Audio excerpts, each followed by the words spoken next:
Salut les gens, donc aujourd'hui je reviens vous voir pour vous faire donc la critique et la lecture en ligne du coup du chapitre 526 de Fairy Tail. Voilà.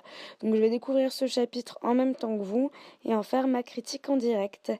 Donc voilà, là on se retrouve donc en page de couverture du chapitre, donc un petit moment nostalgique comme Mashima a l'habitude d'en faire là depuis la semaine dernière, donc qui nous rappelle la mission au manoir Everlu qui était donc l'une des toutes premières missions du trio Lucy, Natsu et Happy. Voilà, donc on sent bien qu'on approche de la fin du manga avec ce petit rappel donc des premiers temps de Fairy Tail. C'est plutôt sympa. Voilà, ça rend un petit peu nostalgique, c'est pas désagréable. Donc on enchaîne tout de suite donc avec le combat entre Gildart et Auguste, donc Gildart et Kana contre Auguste. Voilà, donc on continue donc du coup sur le chapitre de la semaine dernière, un combat quand même assez bien rythmé, qui m'intrigue plutôt pas mal, hein. Je me demande quand même ce qui va arriver à Gildart, qui galère quand même plutôt pas mal contre Auguste. Faut le dire, il est assez fort, hein, c'est un des derniers Spriggan qui reste.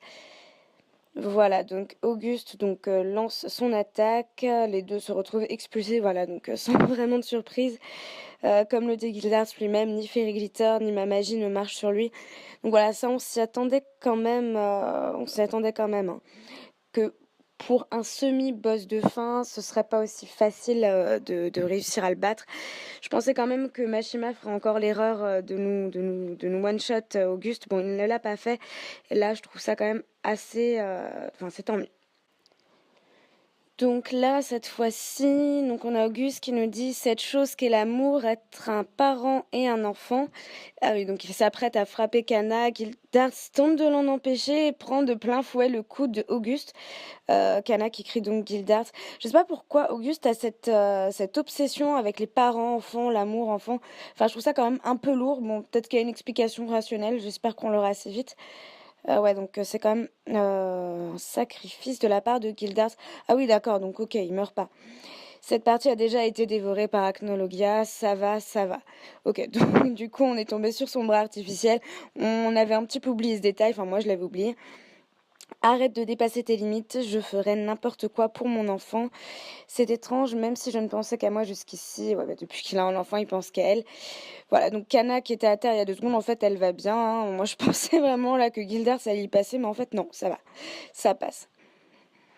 Gildart, donc, essaye un petit peu de se compasser sur le champ de bataille. Si ça te va, papa sera toujours avec toi. C'est chiant, tu vois. On voit bien que Auguste s'intéresse quand même aux liens père-fille qui les unit, hein. Il est vraiment intéressé par la question. Gildart dit donc, mais je peux faire n'importe quoi si c'est pour mon enfant, même t'emporter dans la mort avec moi. Ouais, donc il est prêt à mourir pour protéger Kana. Il se jette complètement du coup sur la lance d'Auguste et il s'apprête du coup à l'emporter avec lui. Ouais, dans un cri assez puissant, il y a 2 doigts de mourir. Kana qui crie Gildart, s'arrête! Ah oui, qui finalement finit par l'appeler papa, enfin. Ouais, je trouve que ça manque un peu d'émotion là. Mashima a pas trop géré le truc. Le découpage, j'ai pas si bien fait que ça, hein. Pourtant, Mashima, il gère en général le découpage. Auguste qui continue de s'intéresser. Tu es sérieux, c'est ça être un père. Alors voilà, Gildart qui fait une petite morale. Bon, c'est pas forcément le mieux placé pour nous faire une morale là-dessus, mais finalement, ça passe bien. Voilà, il nous montre à Auguste justement ce qu'est être un bon père, alors que Zélef n'est pas du tout un bon père, puisque là, on voit bien la carte, le pauvre, qui est en train d'agoniser en sang, qui demande à Zélef pourquoi père, pourquoi vous m'avez fait ça, quoi. À Zélef qui lui répond je n'ai pas d'enfant. Mais, mais je suis père. Et Zélef qui lui répond tu es juste un démon du livre de Zélef, un corps expérimental utilisé pour créer Natsu, celui qui a donné le meilleur résultat, a reçu le nom de Dragnir, c'est tout. Ah ouais, donc en fait la carte ce serait pas le réel enfant de Zélef en fait. Mais son enfant genre métaphorique parce que c'est lui qui l'a créé dans le sens... Ouais ok je vois. Donc en fait Zélef aurait créé la carte mais en pas le copie de Natsu. Donc ce serait plutôt son frère plutôt que son père. Mais la carte, comme Zélef est son créateur, il appellerait Zélef père. Mais je suis... Tu as interrompu le combat entre Natsu et moi. Je m'amusais tellement. Ah ouais, déchet inutile, il le frappe. J'ai rarement vu Zélef d'une violence aussi... aussi vulgaire en fait. Ça me rappelle un peu Levi dans Shingeki no Kyojin quand il frappait Eren dans la scène du tribunal. C'est très violent. Un élève jusque-là, il était plus une violence, voilà, quand même assez tempérée, on va dire, hein. Voilà, donc il se débarrasse de la carte pour en finir avec Natsu, le pauvre Lacard là, qui est complètement anéanti. Donc là, on a un petit flashback, on retrouve Precht, l'enfant de Mavis, le père et élève, donc il se pose la question, il n'est pas sûr. Quand cela a-t-il... Non, on ne dirait pas, mais Mavis est une femme. Ce n'est pas le problème. Que faire avec cet enfant? Ah oui, d'accord, donc là on voit le bébé. Une magie énorme, ni sombre ni lumineuse. Donc ni sombre ni lumineuse. Voilà, donc tempéré entre les deux. Le yin... Je commence quand même à avoir un doute là. Je vous en parlerai. Precht m'a abandonné, mais je ne lui en veux pas vraiment. J'avais appris à propos de Zélef et Mavis de mes propres souvenirs. Parce que j'avais un pouvoir magique rien que pour ça. Mon enfance n'a pas été facile. Juste vivre était un combat, mais la personne qui m'a sauvée était père. Ok, donc le pauvre petit bébé donc a été abandonné, donc il a été obligé de voler, de faire la manche pour se débrouiller. Finalement, il retrouve Zélef, hein, qui est son père, il le savait, mais apparemment Zélef l'ignore, hein, si j'ai bien compris. Voilà, donc le gosse qui a pas eu une vie facile, mais qui apparemment n'est pas la carte, hein, si j'ai bien compris. Non, ce n'est pas la carte du coup. Donc c'était une petite feinte de la part de Mashima. Voilà, on retourne sur le combat entre Auguste et Gildart. Donc là, en fait, pour confirmer mon doute, Auguste, à la base, il est blanc, hein. Mais là, on voit qu'il s'assombrit. Il est un peu plus rouge, un peu plus sombre. Est-ce que ce serait pas lui, l'enfant, hein? Ah, je sais pas. Aucune de vos magies ne fonctionnera sur moi. Et Gildart, j'ai compris la vraie nature de ta magie. Auguste qui est quand même assez surpris. Kana qui continue d'appeler Gildart papa. Bon, bah, pourquoi pas. La copie instantanée de la magie. Au même moment, cela peut annuler la magie du mage en face de toi. Ok, d'accord. Donc là, on a quelques scènes. Ouais, qui nous expliquent en fait cette magie d'annulation et de copie de la magie du mage en face. Bien que tu parviennes à te protéger de Fairy Glitter de ma magie, pourquoi tu n'as pas évité les cartes de Kana? Il semblerait... D'accord, ok. Donc en gros, Auguste n'a pas la possibilité de copier une magie qui a donc un support comme les cartes. Ouais, voilà. Du coup, à ce moment-là, Kana, donc une petite pointe d'humour, ne fais pas le beau comme si t'allais entraîner quelqu'un dans la mort avec toi et qui attaque du coup avec ses cartes. Elle a compris le truc. Auguste ne peut pas contre-attaquer une magie de support, donc comme les cartes de Kana ou les clés de Lucie. Voilà, donc Auguste, du coup, reprend la contre-attaque. Et là, on a le flashback, donc Père ne savait pas qui j'étais, mais c'était mieux ainsi. Je suis devenue l'assistant de Père pour créer un pays ensemble. Ok, donc là, si le flashback, il est sur Auguste et pas sur la carte, ça confirmerait ce que je pense. Donc là, Gildart en profite du coup pour attaquer Auguste alors qu'il était perdu dans ses pensées.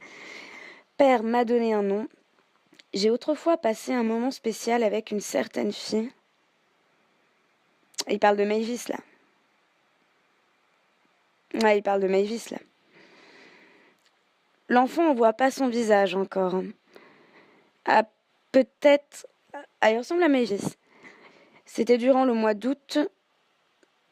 Ouais, donc août-auguste, ça on avait compris.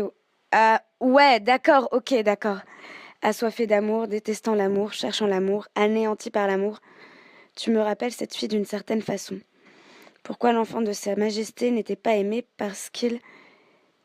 n'était pas parce qu'elle n'avait pas conscience de mon existence. Ouais, la traduction c'est pas trop ça, mais en gros, mon nom est Auguste. Ok, d'accord. Ok, ouais, donc ok, ouais, d'accord, ok. Ouais. Donc en fait, Auguste est l'enfant de Zélef et Mavis, et c'est lui qu'on voit du coup là sur l'image, hein, en fait. Donc ça expliquerait un petit peu le fait qu'il puisse, entre guillemets, changer de couleur, hein. Ce serait un code visuel pour nous montrer que... ouais, c'est plutôt perturbant de se dire que Auguste, en fait, c'est le fils de Mavis, alors que Mavis a une apparence de petite fille, qu'Auguste est un vieillard. Bon, après, c'est pas très choquant, hein, quand même, hein, parce qu'on sait que, du coup, si on suit la logique de l'histoire de Fairy Tail Zero, on sait que Makarov est né donc à peu près à la même période qu'Auguste, du coup. Enfin, plutôt qu'Auguste est né à la même période que Makarov. Donc Makarov et Auguste ont à peu près le même âge. Donc c'est pas étonnant, hein. Ouais, donc ça voudrait dire qu'Auguste, en fait, c'est le fils de Zélef et Mavis. Donc les deux mages ultra puissants, ultra badass, l'un les ténèbres, l'autre la lumière. Auguste du coup serait ni totalement l'un, ni totalement l'autre.